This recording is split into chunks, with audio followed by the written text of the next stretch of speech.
Welcome students for online study. आज की पाठशाला में हम लोग अध्ययन करने जा रहे हैं बहुत ही महत्वपूर्ण लेसन।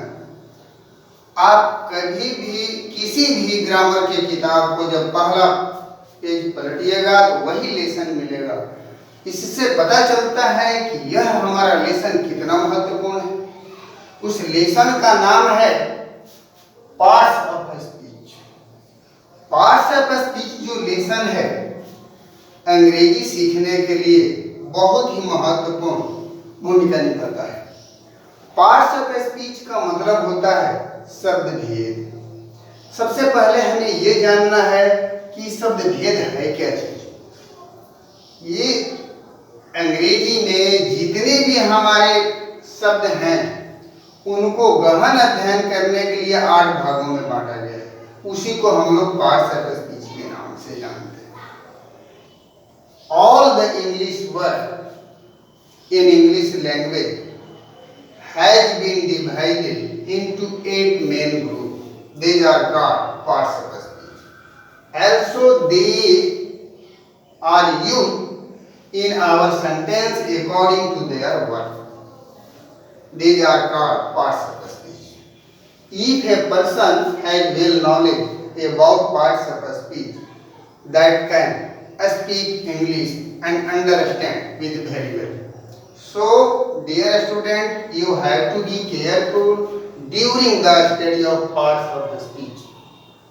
तो चले हम लोग आगे बढ़ते हैं। पार्ट्स ऑफ स्पीच को अध्ययन करने के लिए हमें क्या सावधानियां बरतनी होगी, किस तरह से हम इसे हृदयंगम कर सकते हैं। तो पार्ट्स ऑफ स्पीच हम लोग जान गए कि 8 ही होते हैं। तो 8 को हम लोग जान लें कि 8 कौन कौन हैं। हर बच्चे इसको पढ़ते हैं, शुरू में जानते हैं, लेकिन इसका यूज में प्रायः बच्चे भूल कर लेते हैं।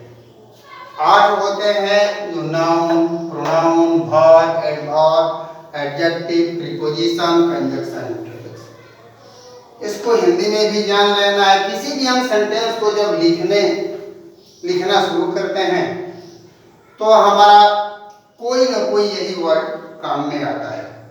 जैसे देखिए इंग्लिश सेंटेंस का पैटर्न है subject plus verb plus object. यह हमारा इंग्लिश का पैटर्न है।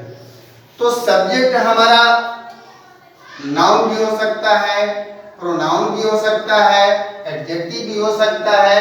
अब हमें इसको पहचानना चाहिए कि सब्जेक्ट किस तरह से होगा, सब्जेक्ट हमारा नाउन किस तरह से होगा, प्रोनाउन किस तरह से होगा।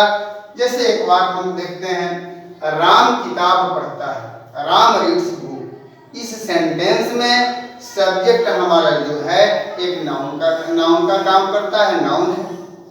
अब वही बात को हम दूसरे सेंटेंस में कहते हैं ही रीड्स बुक, ही हमारा हो गया प्रोनाउन। अब देखिए वही हो जाएगा सब्जेक्ट, एडजेक्टिव भी हो सकता है।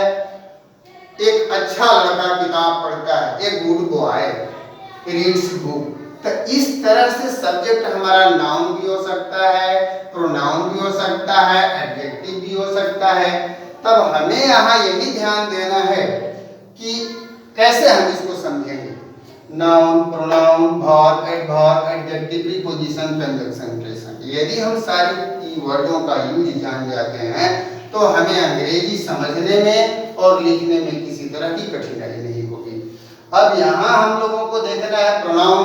प्रोनाउन भाई सबसे पहले डिफिनेशन, प्रोनाउन वैसे शब्द को कहते हैं जो संज्ञा के बदले में यूज किया जाता है, प्रयोग किया जाता है, उसको हम लोग प्रोनाउन कहते हैं। A word which is used instead of a noun is called a pronoun.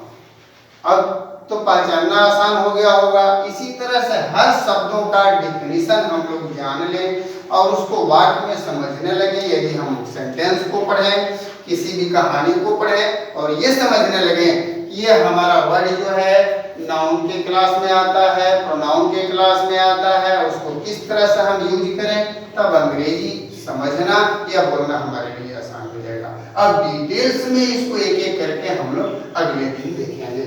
आज बस इतना ही।